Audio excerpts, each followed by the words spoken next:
Okay, we're going to move on to the fixed point iteration method. I just want to show you something first. Don't worry particularly about copying this down, just so you've got the understanding.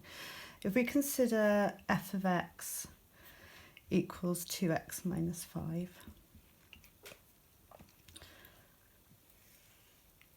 this is where I probably should use graphing software, but I just find this easier, so yeah, bear with me. So when x is 0, y is minus 5. And when y is 0, x is 5 over 2. So I'm roughly halving that to there. And then that's obviously a straight line graph with gradient 2.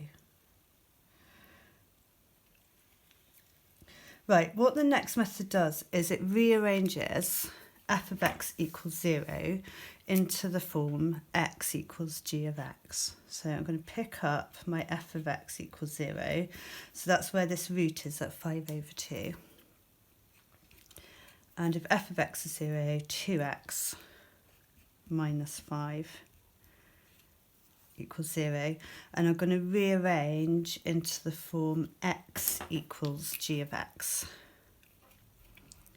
So that's where I'm heading. The rearrangements aren't unique. So for more complicated functions, there's countless ways you could do this rearrangement. Some of them will work, some of them won't work for the method, but we'll see that as we go through.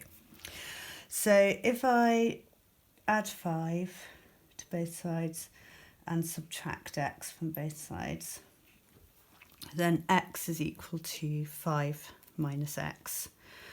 The key thing to this method is that this equation here and this equation here have the same solution set. So x equals 5 over 2 is the answer to both of these. This is just a rearrangement of this one. And then this is like solving simultaneous equations but doing it backwards.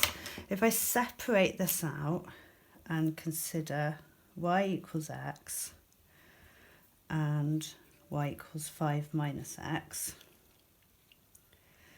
and if I draw the graphs of these two, then the point of intersection of these two graphs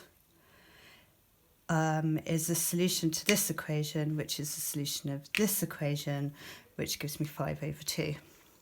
So it's just picking up and doing it backwards. So if I draw in y equals x,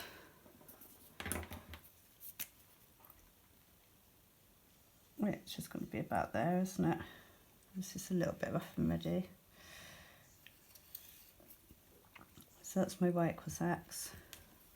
And then if I draw in y is equal to 5 minus x, that's minus x plus 5.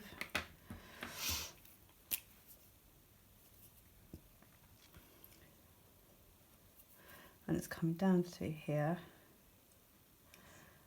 Then I'll try and get this graph looking decent for you. So that's 5 minus x coming down through there. Then the point of intersection of y equals x and y equals 5 minus x, that will give you the same x value as f of x equals 0. And that's the key thing to this method. So that rather than finding the roots of f of x equals 0, you're actually finding where y equals x and y equals g of x, so this is my g of x, intersect. So rearranging f of x equals 0 into x equals g of x. There's my x, there's my g of x. And then you find in the point of intersection of those. Hopefully that makes sense. I've just repeated myself completely there.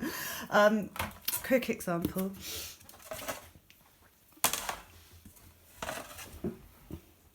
It's that thing in teaching where you're meant to say things 3 times, but I didn't mean to do it quite as explicitly as that.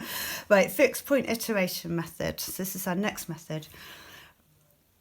F of x equals 0 is arranged into the form x equals g of x. You don't have to worry about which rearrangement to use. You'll be given that in the question. So they're making these questions actually quite easy for you.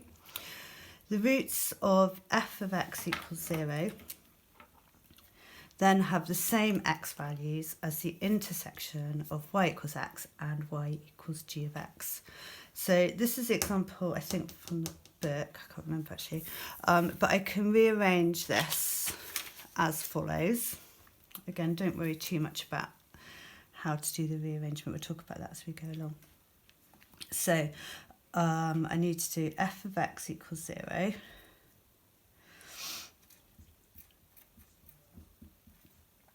So you get x squared minus 4x plus 1 equals 0. Then I can add 4x, take away 1. So x squared equals 4x minus 1. And then I can divide by x. So x is equal to 4 minus 1 over x. So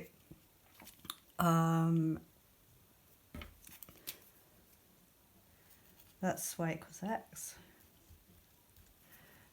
No, actually, I won't do that. Let's do it like this. So this is in the form now, x equals g of x. And so g of x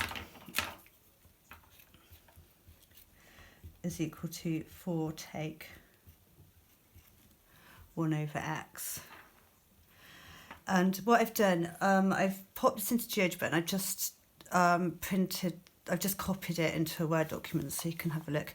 So if you now go into our shared folders and look at the GeoGebra file, there's a sketch of y equals f of x, which is the quadratic. I put some notes on it for you. There's y equals x and y equals g of x, which is 4 minus 1 over x.